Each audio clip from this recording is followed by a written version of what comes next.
Yeah, well, the one thing is, just the one about, hey, how's business, and all that. Where it was so funny when I was reading, which was not yesterday, but it was all kind of correlated to this week with everything I was doing, of how you answer. So, Yep. But there's definitely, a course I'm on, as far as a different platform, Mm-hmm. Mm-hmm. as far as how I'm trying to do things. Sure. Sure. Let me ask you, where do you think your greatest? I mean, because you've been in the business for a couple years. I mean, you're not a newbie. You're a seasoned veteran, just like Dan is. What do you think your greatest struggle is? Not as it relates to realtors, not as it relates to finance, wherever you're getting your business from. When you look at yourself, what do you think your number one room for improvement is? Time management to follow up on everything I'm trying to build and keep it alive, without getting distracted on other things, and then, just trying to touch that person once a week or whatever, and after you meet it for coffee and you follow up, just continuing the course, and ask how I can help, and things like that. Okay. How about you, Dan? Is there anything specific that you struggle with? It's probably the asking for the business. I mean, I don't have too much trouble getting a first appointment with a realtor, but Sure. walk away thinking it's a good meeting, and then nothing ever happens. Right. So. Right. Well, that's true for all of us, and I in my heart believe that most of that challenge lies in the audience that we're speaking to. You can stand up there and try to talk about math to a first grade class, and most of them aren't going to get it. And you can't walk away feeling disappointed that the first graders don't know how to do algebra. Right. A lot of it has to do with the audience that you're speaking to, and understanding that the audience that you're connecting with, most of them just aren't ever going to implement it, not because they don't want to, but because of what Suzanne said just a little bit ago. They struggle with time management. They struggle with the focus or the implementation. Everybody is excited about their intentions, but there's a disconnect between the intention and the action. And one of the things that I've developed over my course of time in this business is the understanding that we play two pivotal roles in our business. And I'm recording this call, so you guys can listen to this at a later date if you choose to as well. We deal with two specific roles in our business. We operate as the originator, and we operate as the loan officer. Most of us hate being the loan officer. As a matter of fact, that is probably the area of our business that we despise the most. And the definition for me as being a loan officer is, once the application is signed, sealed, and turned in, everything that happens from the point that takes place until the closing is what a loan officer is responsible for. The loan officer is the tactician. The loan officer is the one that pushes the paper. They're the ones that deal with all the details. That's what a loan officer is supposed to focus on. The originator side is the side that we spend the least amount of time in our business, but yet it's also the one area that we love the most because it puts us exactly in our wheelhouse. And I think this is true for realtors and lenders. I think we all struggle with the minutia, the details of our business, and we hate it. That's what we freaking can't stand. That's why we're always engaging in coaching or techniques or tools that free us from that monotony. Because what we really love to do is we love talking to people. We love pressing the flesh. We love being in front of people. We love communicating. We love that dialogue and that interaction. Can anybody agree with me on that? Does that make sense? No, absolutely. Totally on board. So why then, if the area that we love doing the most and are happiest in, why do we spend the least amount of time there? Well, I can answer that for my past company. I mean, I just started here with Kevin's group, so Yep. And that's why I came here, because they have things in place that will help me take care of all that minutia. But in the past, I mean, if you don't do that, it doesn't get done, and then everyone hates you.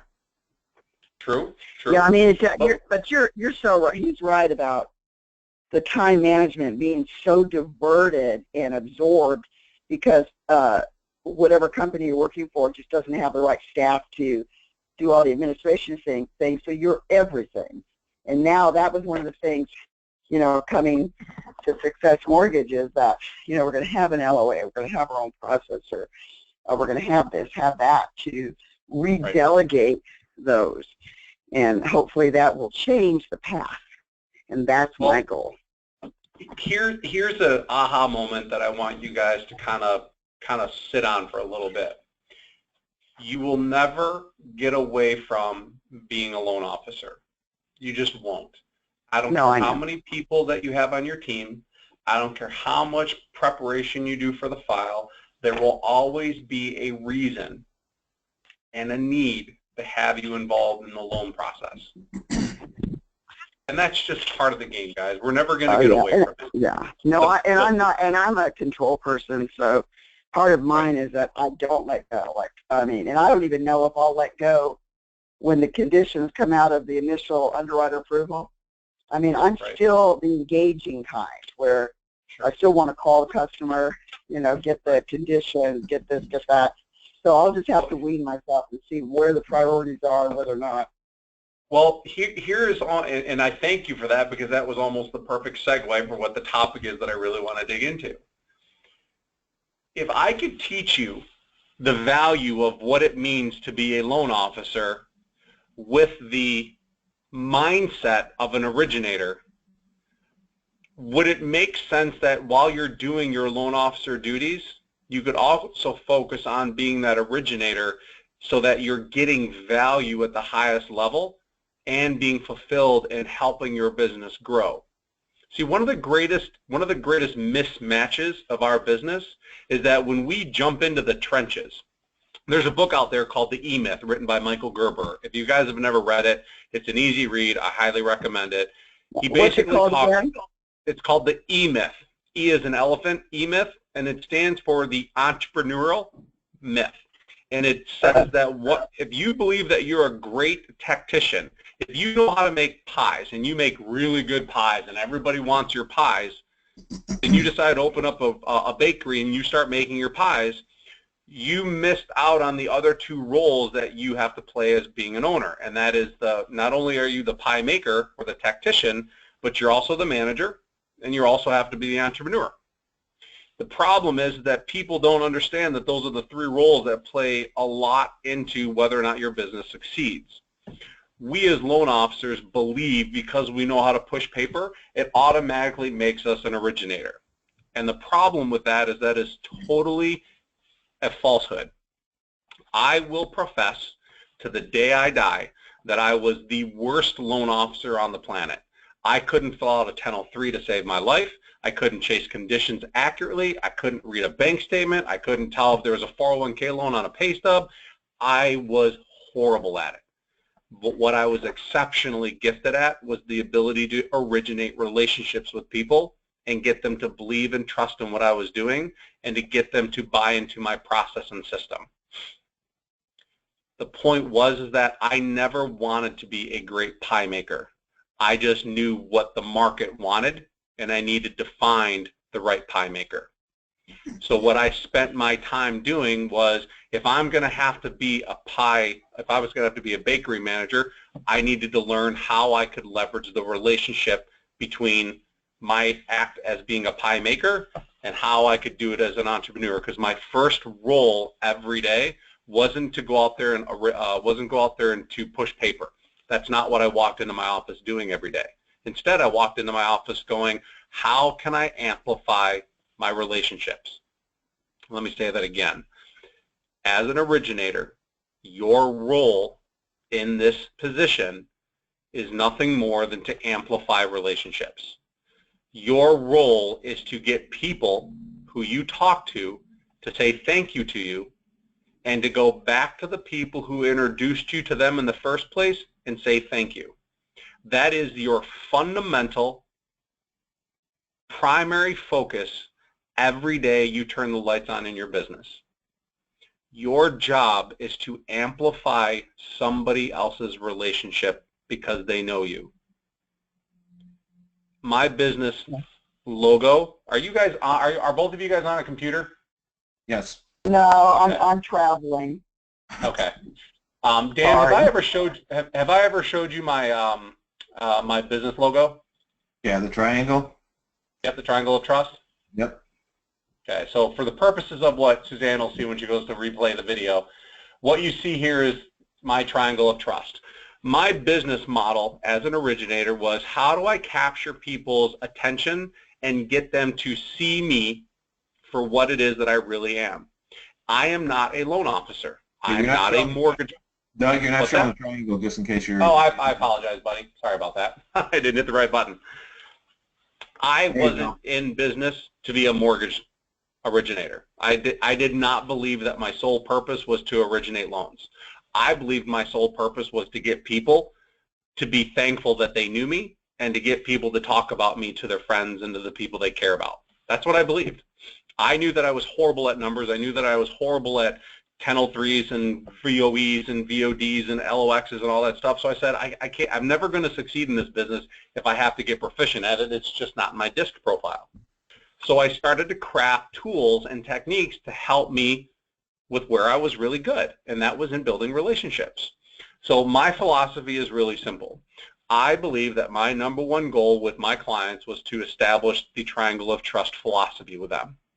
The triangle of trust philosophy is a really simple concept, and it's visual, and then you can draw it out on a napkin in front of people if you want it. But I believe that every client that came to see me or called me on the telephone called me from somebody else's recommendation. We all have that in our businesses right now, don't we? Somebody tells somebody else about us and they give us a call, or we call them. Fair? Yep. Right. There. So it reasons to believe that in every situation, you could literally apply this every time you meet with a consumer, period.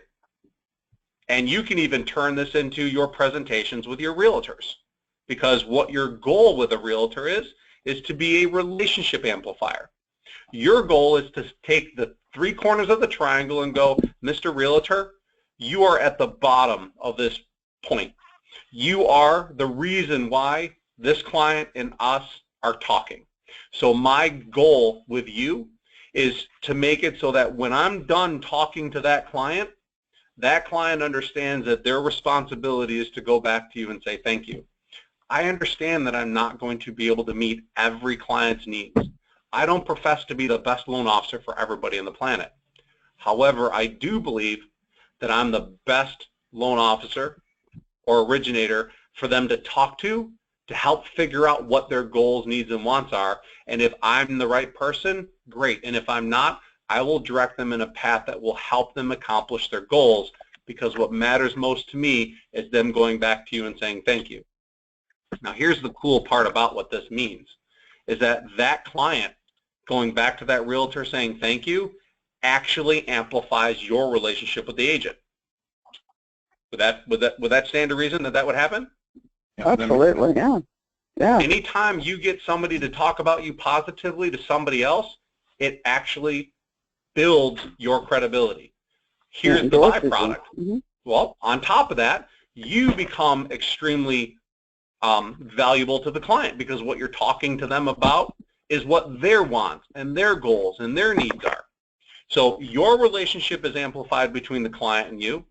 The client relationship and the realtor is amplified, and your relationship with the realtor is amplified, hence completing the triangle of trust.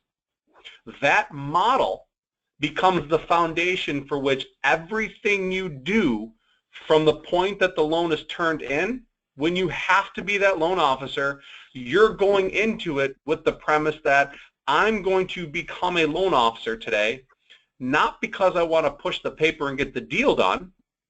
I'm doing it because I'm going to seek out an opportunity to get that client to say thank you, or that realtor to say thank you, or that listing agent to acknowledge me, and I'm going to use that as an opportunity to become an originator. See, the science behind it is really simple. If I'm going to go shovel a ditch, I'm going to shovel a ditch knowing that I'm digging for gold at the moment that I'm doing it. So as I'm shoveling that ditch, I'm very meticulous as to where I'm digging and why. So for example, If I have a client who has an employer who's not capable of filling out a verification of employment, I could let my team do that. But if I find that there's a chance that I could help really wow my client and realtor, I will pick up the phone and I will take ownership over it. And here's why. Because I'm strong enough in my communication skills that in doing that task, that loan officer duty, I know that when I call the client and I call the realtor and say, listen, just want to let you know, we were struggling with that verification of employment, but I picked up the phone and I called who I needed to and got it resolved, and we now have the verification of employment filled out the way we needed it to have it. At that moment, I'm going to receive two things from both of those, both the agent and the client. What do you think they are? Probably a Appreciation. Yeah. Ah, Suzanne, you nailed it on the head. They're going to say thank you or something along that lines that acknowledges that they're grateful for the effort that I put in. And here's where the magic happens. If you have set the stage up in the beginning of the relationship correctly, you can look at your client and go, thanks for noticing. You know that my business counts on people like you to talk about us to the people you care about and tell them how great of a job we do. Can you make that commitment to us? Can we still count on you for that? Are we doing a good enough job for you? And undoubtedly, every time somebody says thank you to you, the response is absolutely. So every time that I have to jump into the trenches, every time that I have to deal with the headaches, I'm not dealing with the headaches. I'm using it as an opportunity to orchestrate. Let me say that again. I'm using it as an opportunity to orchestrate a referable moment. Throughout the process, you have 5 or 6 moments that you can predict, that you can walk a client into that position knowing full well that they're going to say thank you to you. And every time you can leverage the relationship. And here's what happens. In 2012, when I stopped originating loans with my database and my clients, I closed north of $15 million in loan volume, and 63% of it came from my past clients and current clients. This stuff works. It's simple human psychology. We spend most of our day trying to push, or like Dan was saying, lean on people for business. The problem is leaning on people, and let me define for you what the definition of leaning is. Leaning is when you lean on somebody else for something that you're lacking in your business or your personal life. You're asking them to fulfill something that you can't get elsewhere. That's leaning on people. There's a lot of documentation on what it means to create reciprocity in people. Dan, do you know what the word reciprocity means? Yes. What does it mean? Just basically, if somebody does something for you, you have the urge to reciprocate, to give back to them. Yep, you're compelled to want to repay them. You're compelled to want to keep the relationship in balance. Yeah, you're compelled. And that's the key word here, is the compellingness of it. Every time that a client says thank you to you, we typically go, my pleasure, no problem. It's what I do. It's my job. I love doing it. Whatever. We quack like ducks. It's a auto response system that we say without even realizing what we're saying. The truth is that we spend our days dealing with the crap of the business in the loan officer role. We never have the energy when we're done to focus on originating business. We never have the tenacity to set aside the time to really lay into how to originate our business. So instead of trying to time block your way out of this, which will never happen because time blocking requires you to be obsessed with what it is that you're doing during the time block, instead, let's figure out ways that we can use the drama that we're dealing with to our advantage. At least what comes out of it is you're going to be originating at the same time that you're loan officering. And that's the basic principle of why we're in business. We want people to like us. We want people to want to talk about us. We want people to refer us. But more often than not, guys, We hope that it happens. We live on this drug called hopium. We wake up every day, go to work, and we hope people talk about us. We hope that people notice our good efforts and the extent in which we care. The truth is, like we said last week, nobody's going to know how much we care until we explain to them what our value system is. Nobody understands what we're about until you talk about it in a way that is different. When I sit in front of my clients and I tell them what the triangle of trust means, it has nothing to do with me. I talk about the triangle of trust and it has nothing to do with me. My job is to simply amplify the relationship of the referral source. And if I do that, I'm going to make you really happy that you talk to me. And if I'm able to do that for you, you're going to be compelled to want to talk to the people in your life that you care about me. Is that a fair trade? Can I count on you to talk about the people you talk about me to the people you care about if I've earned the right? I can sit down with a consumer and I can go up against any loan officer, and if I use this presentation, I'm now not being compared to everybody else. Everybody else is being compared to me. Not because I'm saying anything different. I'm just talking about it in a way that frames me in a light that shows them that I really care and that it's more about the relationship and my reputation and the reputation of the person who referred them than anything. So when you're talking to your clients and you're talking to your realtors, if you're not setting the stage in the very beginning, you're destined to do dead-end, minutia, thankless, meaningless tasks that you will die trying to get away from. But you won't, because you'll never get away from it, because you're too busy trying to service your clients and you're doing it without any real value. You see the value, but most people don't, because they don't know what they don't know. Does that make sense? Yep. Makes sense. Good. Why do you guys? And I think a lot of times, we know better, but we just get in this, blueprint that you just, the old saying, keep doing the same thing over again, get the same results. You need to change. Insanity. The definition of insanity.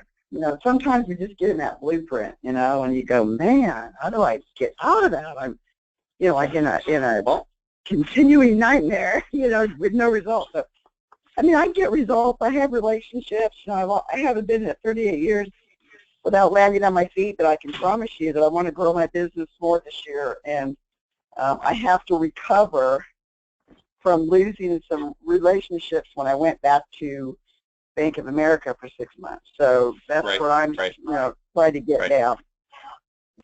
Well, I'm still in the mindset stage with you guys because I think it's vital, because without the right mindset, I don't care what you say. It's the difference between speaking from the heart and reading a script. We all know what it sounds like. We all know what it feels like to be read a script versus somebody who's speaking from the heart, correct? Yeah, got to set ourselves apart. Say that again? We have to set ourselves apart from the norm. We just have to talk about ourselves. What everybody else, we have to get away from what everybody else is saying. Like you said, we have to talk about ourselves in the light that we want people to see us in. Correct. Does anybody believe that the triangle of trust script that I use makes me look different? A lot different. But doesn't it speak to exactly what you want? Like, you guys know what you want. If I said to you guys, does this make sense for your business? Each one of you would probably say, yeah, right? Like, you would not be able to refute that my message probably mirrors exactly what you guys want, but can't articulate. All I'm doing is going back to what I said in the first call. There's only one thing that makes you and I different. It's the words that come out of my mouth. My ability to articulate my value in such a way that it differentiates me from you. I don't believe I care less, or I don't believe I care more.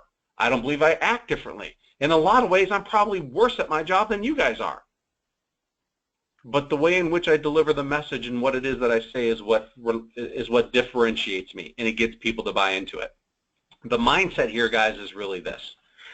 You have to have an understanding of what a purpose and your reason is for everything you do.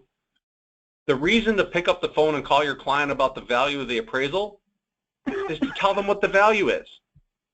The purpose of the call is to get them to say thank you to you for making that call.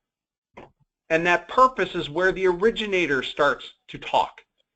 The loan officer picks up the phone and calls them for a reason. The originator talks to them and asks them to refer them because they've provided value, and they know they've provided value because the client has said thank you. Your mindset has to be very, very clear and intentional that whatever you do every single day in your business is not designed to just check a list off. There are times that you have to do that, yes, but when it comes to your client interaction, you're missing out on a huge 30 to 40% of your business if you're not leveraging the relationships with the people that already know you, like you, and trust you. And the only thing you're not doing is you're not setting the stage. You're not communicating your value because your mindset hasn't been trained on how to articulate yourself with a value proposition. You guys are tools.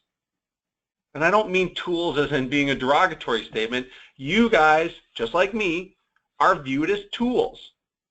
Our clients view us as a tool, and we talk as if we're a tool because we don't have any value. We don't talk about ourselves as being a professional or having a mortgage practice. We talk about ourselves as being a paper pusher and a paper chaser and a realtor chaser and a client chaser.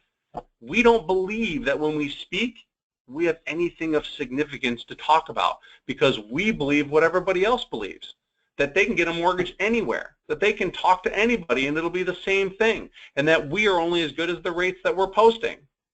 And I'm going to disagree emphatically, because when I set the stage around the triangle of trust, people care about mortgage rates, but they care about the mortgage rate as it relates to their payment, not as a basis in which they can determine if I'm the right lender for them or not. Let me say that again. The rate that I quote is nothing to do with the value that I provide. It has to do with the equation for a payment. But we talk about rates and fees as if that's the only value we offer. And a large part of that isn't your fault. It's because nobody's ever taken the time to train you and teach you and to mentor you on the words and the articulation of your value so that people see what you feel. Your heart and your head have to be in alignment and congruency. If they're not, you're never going to get over that battle. And you will always find time to be a loan officer, but you will never find time to be an originator. And the reason why your businesses go up and down so frequently is because when you do find the time to be an originator, you're really good at it. But as soon as your pipeline's full, you become a firefighter, you become a loan officer, you become a task doer, and you get sucked into the minutia. And I'm not saying that you won't get sucked into the minutia again. I'm just saying that if you're going to get sucked into the minutia, that's a blessing, as long as you do it with a purpose. You stand to create relationships that will refer you over and over again if you ask. I'm going to introduce you guys to a statistic, and Dan, maybe you and I talked about this, I'm not sure. Of the 10 clients that I deal with, I can break them down into segments. 2 of them will never refer me. They're just not that kind of people. They're introverts. They're just people that exist and don't really care. They're just not that kind of a person. But then you've got another 2 that are what I call social mavens. They are the conversationalists. They are the hub of their social circle. They are the talkers. They're the everybody knows everything. And they talk about you to everybody. If you do a great job, they will talk to everybody about you. If they do a horrible job, if you do a horrible job, they'll post that stuff on Facebook and Instagram and Twitter, and you will be, I mean, you will have so much bad press you won't know what to do with yourself. But the other 6, the 60%, I call my friends. These are the people that if I move and I don't call for help and tell them after I move that I moved, they're going to be hurt. They're going to be hurt because they thought that the value of the relationship was better than me not believing that they would be willing to help me move. I believe that 60% of your clients fall into this category. These are the people that would gladly help you if you asked, but we don't ask. We don't ask because we don't want to feel salesy. We don't ask because we don't want to feel needy. We don't ask because we've been brought up to believe that asking for help is a weakness, speaking from a man's perspective. The truth is that our value is infinite if we set the stage properly. If we make agreements with our clients, they'll honor them. We honor our side of the agreement. Why don't we ask our clients for an agreement in return? Our clients are not writing a check to us. Our clients are using us, quote unquote, as a tool. It's our job to define what our role in the relationship is. And a lot of the reasons why you guys are having to rebuild and a lot of the reasons why your relationships are not deep enough is because a lot of the things that you guys do go unnoticed. You guys are awesome people. You guys are very talented at your jobs. There's no question, otherwise you wouldn't be in the business. But where you lack is your understanding of what a consumer or an audience, for that matter, your realtors or your clients, see you as.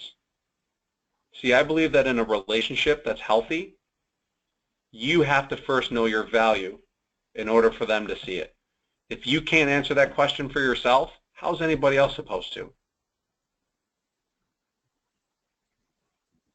You can't begin to understand your worth until you've thought about it and are able to talk about it. Because when you ask a realtor why they don't send you business, they don't know because you don't know. You can't begin to look at yourself and go, I know why I'm not getting business from these agents. The truth is that it doesn't take a lot. What? Go ahead. Oh, I'm sorry. I didn't want to know. I would say, do you have like a good reintroduction to some realtors, that I worked with before that that have kind of went different directions because of my situation that I chose, and then now I want to try and get them back, but I don't want to look like I'm, needy. You don't want to lean on them. The same old, No, you don't want to lean on them. Can I give you a piece of advice? Yes. I'm just wondering, do you have a specific approach comment for that that phone call? Yeah. Humility, vulnerability. I believe that vulnerability begets vulnerability. Humility begets humility. I've had those conversations with agents in the past. They don't always work out the way that I want them to, but I do it because it's closure for me.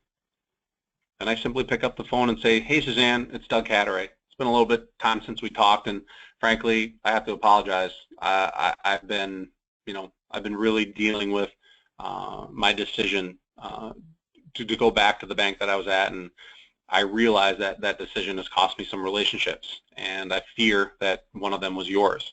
I'm calling to let you know that I deeply apologize for that decision. I had no idea that that was going to happen. But because of what happened between you and I've chosen to take my business in another direction, and I've found a company that is infinitely better. I don't expect that you and I are going to rekindle that relationship. I would hope we could, but I understand that if we can't, I would love to spend a few minutes just talking to you a little bit about what we're doing now and how my value in what I'm doing with my clients may actually be able to help you with yours. If you're interested, I'd love to hear from you. All the best.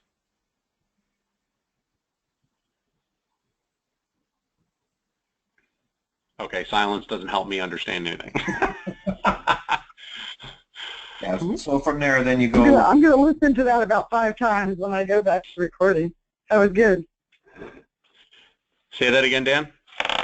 And obviously, I was leaving a message, so when you connect with them and hopefully set up a coffee meeting, then you go into the triangle trust and let them know. I mean, and here's the reality. We're always evolving. And understand that everything that I'm teaching you, you guys can regurgitate to your agents. You can literally call them up and go, listen, I've got an amazing presentation that I'm working on in my clients, with my business. I would love to share it with you. It may help you. I would love to explore that with you. Or another one is, if you sat down like, hey, you know what, thanks for meeting with me. I greatly appreciate it. How's life? You reconnect, blah, blah, blah. Let me just tell you something that has profoundly changed the way that I'm approaching my clients and why I've chosen to go with this company, Success Mortgage Partners. More than likely, they've never heard of them. Because they have a philosophy that they believe that my job, my role, is being a relationship amplifier. And I always knew that that was something that I wanted, but I never really understood it until somebody told me that that's what I did. And what I've begun to realize is that my role in what I do, it's not about mortgages anymore. It's about making you look good in front of your clients, because I know how hard it is to get clients to come work with you. I know how competitive it is out there. So my business model now is, how do I amplify your relationships with your clients, with those that you put in front of me? And I'll tell you that the one thing that I've learned is this thing called the triangle of trust. I'd love to share it with you. This is just one example that maybe you could use with your clients. But I'd be honored and thrilled at the chance to be able to work with another client again to prove to you how our business has improved and why my business is revamping up, because of the simple thing of understanding my role. See, I'm not a loan officer anymore. I can do that, and I do participate in that, but my number one goal is to get your clients that you refer to me to come back to you and say thank you. That's it. That's an ask for business, but you've made your audience realize what's in it for them, isn't it? Mm-hmm. Say it again.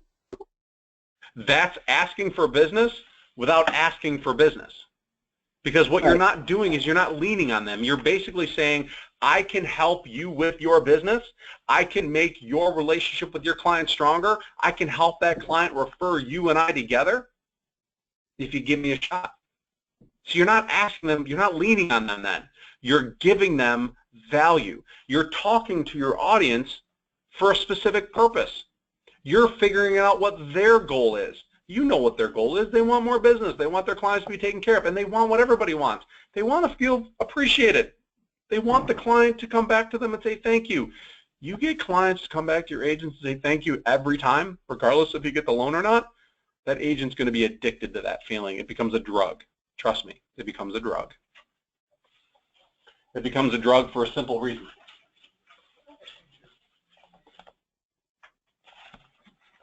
Because everybody wants to feel like they matter. Would anybody agree that if you were able to succeed in doing that with all of your clients, if that was your sole priority with every client that you met and worked with, do you think that your realtors would appreciate you? Absolutely. Mind you, you heard what I said. This isn't about getting a loan on every transaction. This is about getting every person that they refer to you to go back to that agent and say thank you. That's the purpose. No, I hear you. Hey, Doug, can you go back to one thing that you said earlier? No, sir. You mentioned that we... no, sir, I can't do that. Yeah, you're going anyway. Yes, sir. All right, you said that we're not about rate. Where everything is more about the payment. Now, obviously, the higher the rate, the higher the payment. So can you be a little more clear on what you mean by that? Yep. If you go into a conversation believing that the only reason your client's going to work with you is because of your rate, then you will always be compared to the lowest rate out there. What you have to understand is that rate is probably the fourth or fifth topic of conversation with your clients. Most clients, how can I put this? If you go in for surgery and you sit in front of a doctor who says that you've got to go under the knife and you've got to be put out, do you have any clue what the questions are that you need to ask? I mean, do you really know what's going on behind the scenes? Do you have any clue? I don't. I have no clue. So what I'm doing is I'm looking at the doctor going, what's his bedside manner like? does he really care about me? But if I knew the questions to ask, I'd feel like I could ask them some questions and get a better feeling on it. But most people don't have any idea about the medical profession. Well, it's kind of true with our business. The only thing that makes us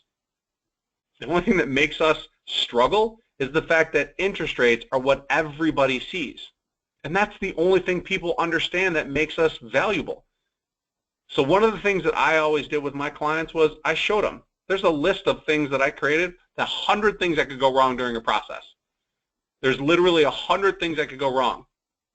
Some from the listing agent, from some title company, the appraiser, the home inspector, the buyer, the seller, myself, and the realtor.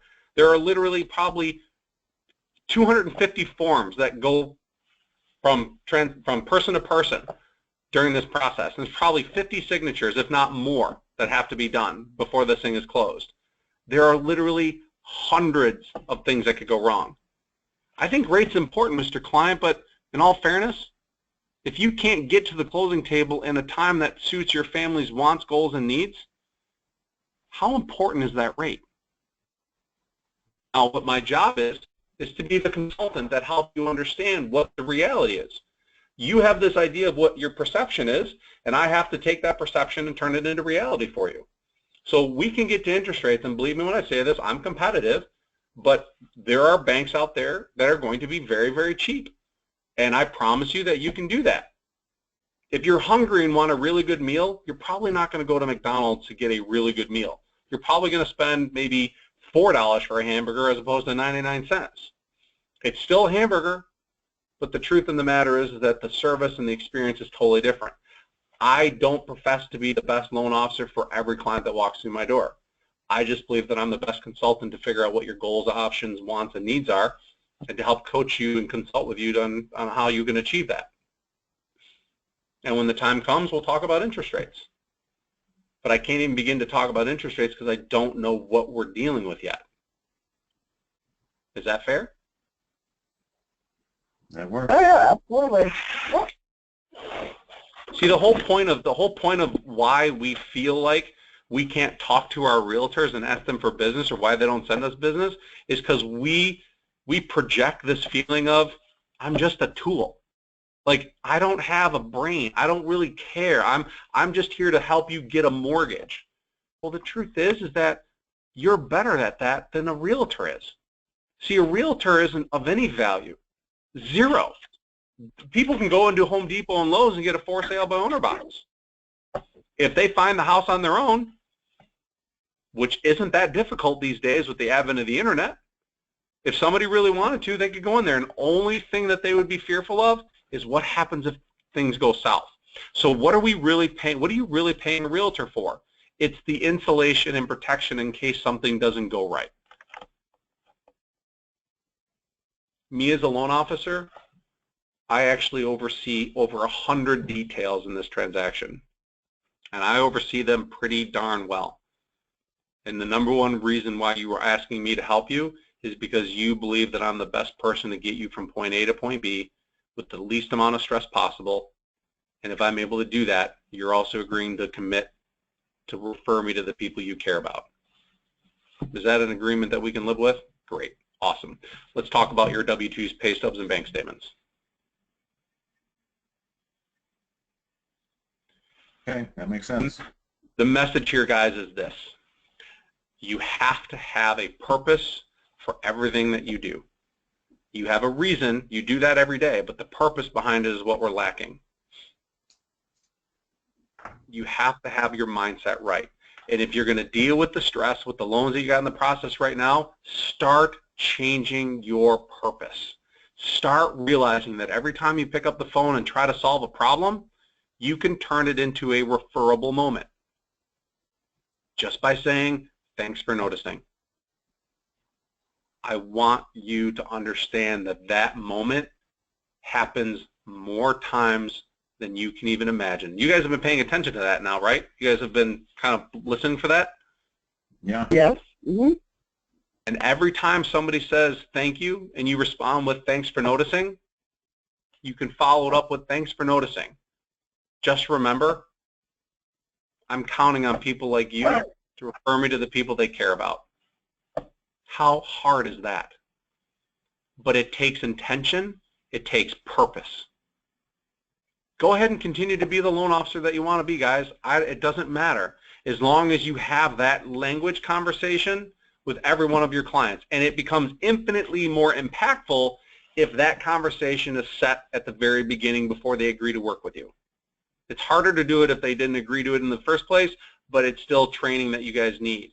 Pretty soon, you're going to start doing it with every new client. Before you talk about one number and one decimal, you're going to set the stage, because otherwise, you're going to go running, chasing your tail for the rest of your life, and you're never going to get the benefit of doing a great job.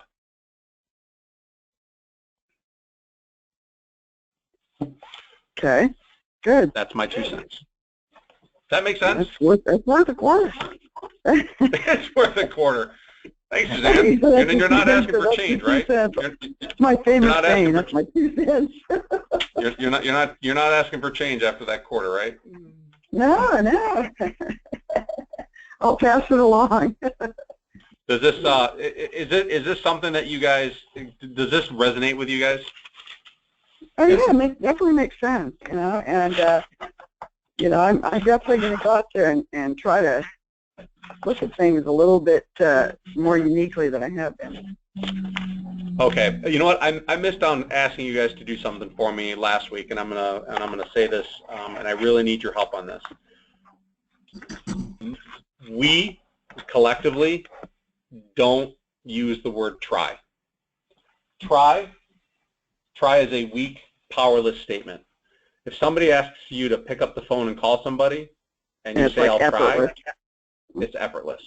Guys, don't say the word try. Either you do or you don't.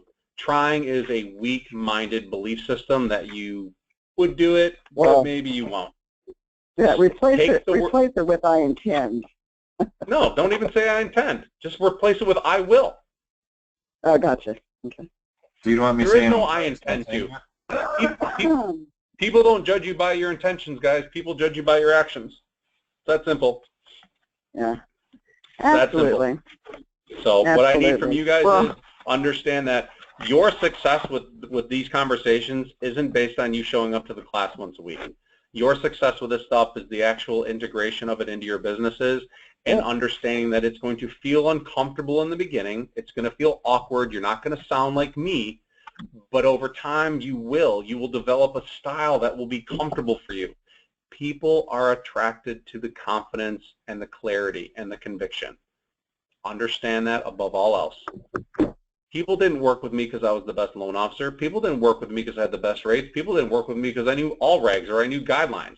People worked with me because I got them to believe that I was the best person for them and that I cared about them at the highest level. That's it. And that mindset can grow your business to whatever you want it to be. That's the plan. I appreciate your words. Oh, you're welcome. But more importantly, it gives you the value and the confidence to never shy away from having a conversation. You literally can take this entire call and turn it into your presentation with realtors and clients. And we'll continue to develop this. There's a whole, I've got processes and systems that'll develop your opening presentation. I mean, we're just now getting into it. What I want you guys to promise me, though, is that you guys will start using this in your businesses. If nothing else, every time you hear the word thank you, thanks for noticing, please don't keep me a secret. I count on people like you to refer me to the people they care about. Can you make that commitment to me? There is so much neuro-linguistic programming going on in that statement that you don't even realize it. But getting somebody to say, I promise or I commit to you, it's a big deal. And they will. Using the word to people you care about is different than the words people you know. People know hundreds and hundreds and hundreds and hundreds of people because of Facebook. I don't want them to think about all of those people. I just want them to think about the 10 people they truly care about. Because if they care about them, I'll care about them. And if they care about the person I'm talking to, more than likely, they're going to be an easy client for me to work with. because I've already done all the hard work in getting this person to like me and trust me. All right, guys, that's my 2 cents. Was this helpful? Was this helpful? Very helpful. It was good. Wow, yeah. It's good. All Just right. kind of opens up our thoughts to things that we probably already know, but we need to act upon. And we will at the time. Yeah. The reality is that nobody ever taught you guys the power in which the words that you say mean to people. Absolutely. No, I like your that new approach. Yeah. So, give it a shot. Put it into play with your conversations with your clients and realtors. It's not going to sound perfect, but doing it is going to be better than not doing it. So I'll send you guys the replay as soon as I'm done converting it to a link, and I will talk to you guys next week. Thanks for coming. Thank you so much. You have a good one. See you guys. Bye-bye. All right. Bye. Bye. Bye. Thank you.